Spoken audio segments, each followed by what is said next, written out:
La Bible en un an le 26 juin, le deuxième livre des rois, chapitre 11, verset 1 au chapitre 12, verset 21, le livre des psaumes, chapitre 144, verset 1 à 15, le livre des proverbes, chapitre 17, verset 15 et 16, l'épître de Paul aux Galates, chapitre 2, verset 15 au chapitre 3, verset 14. 2 Rois, chapitre 11. Athalie, mère d'Akazia, voyant que son fils était mort, se leva et fit périr toute la race royale. Mais Josheba, fille du roi Joram, sœur d'Akazia, prit Joas, fils d'Akazia, et l'enleva du milieu des fils du roi, quand on les fit mourir. Elle le mit avec sa nourrice dans la chambre d'Élie. Il fut ainsi dérobé au regard d'Athalie et ne fut point mis à mort. Il resta 6 ans caché avec Josheba dans la maison de l'Éternel. Et c'était Athalie qui régnait dans le pays.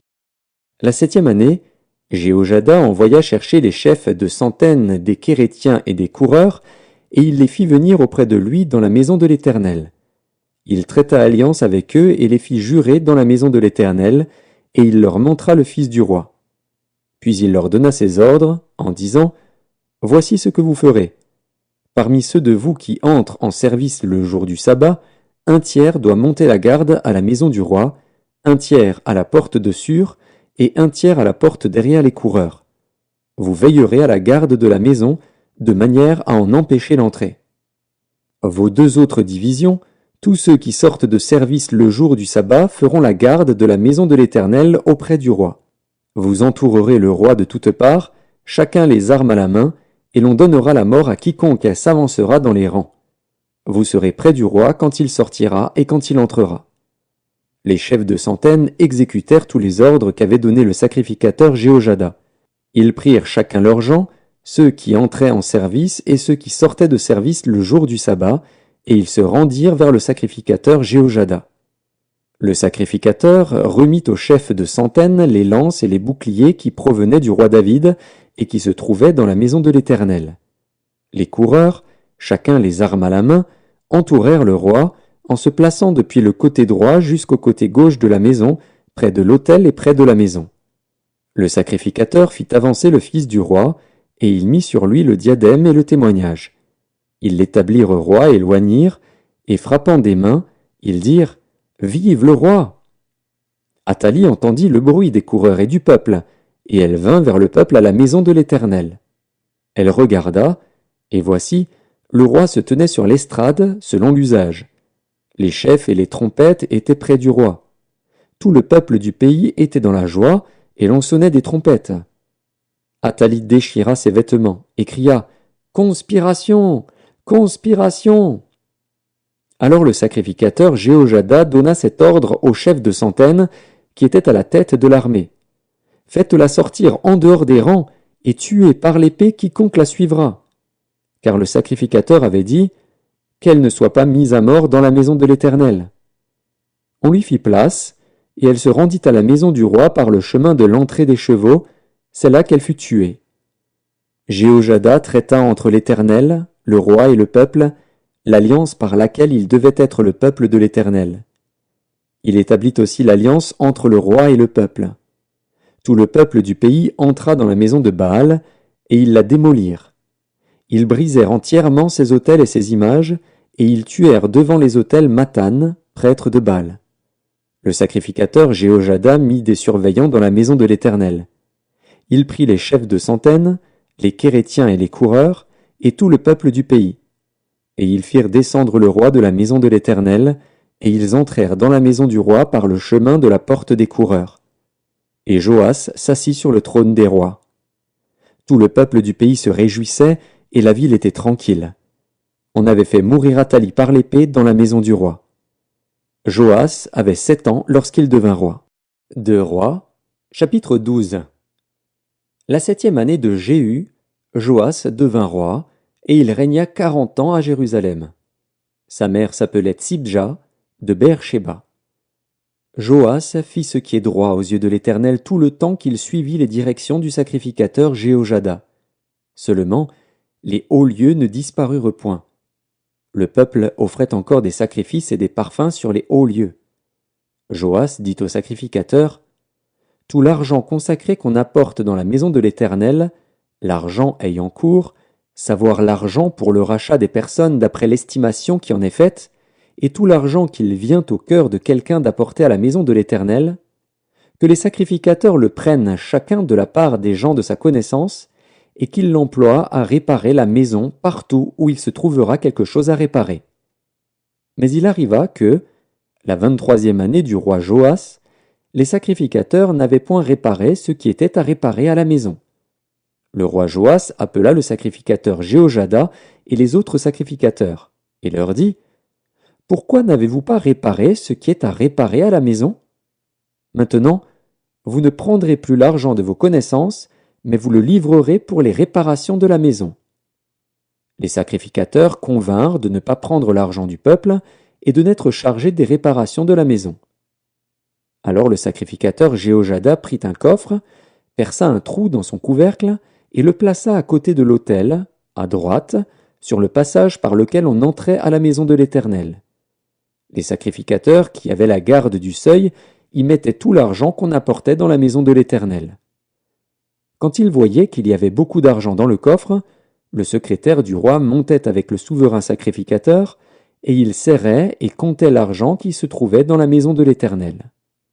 Il remettait l'argent pesé entre les mains de ceux qui étaient chargés de faire exécuter l'ouvrage dans la maison de l'Éternel. Et l'on employait cet argent pour les charpentiers et pour les ouvriers qui travaillaient à la maison de l'Éternel, pour les maçons et les tailleurs de pierre, pour les achats de bois et de pierres de taille nécessaires aux réparations de la maison de l'Éternel, et pour toutes les dépenses concernant les réparations de la maison.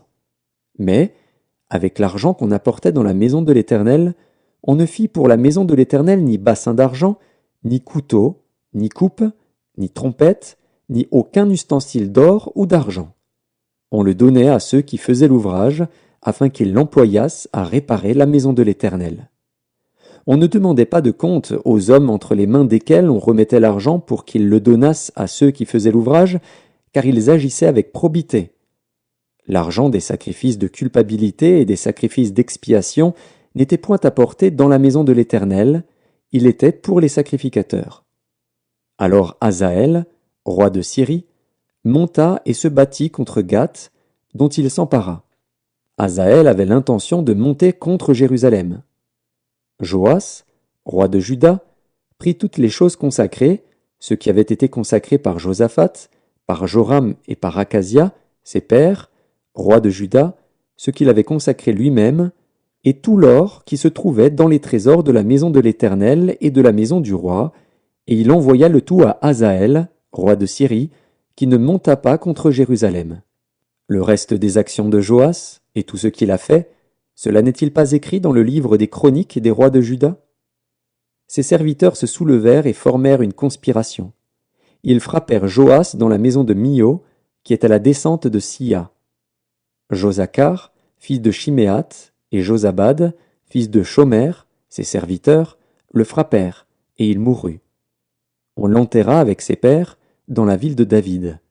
Et Amathia, son fils, régna à sa place. Psaume 144 de David.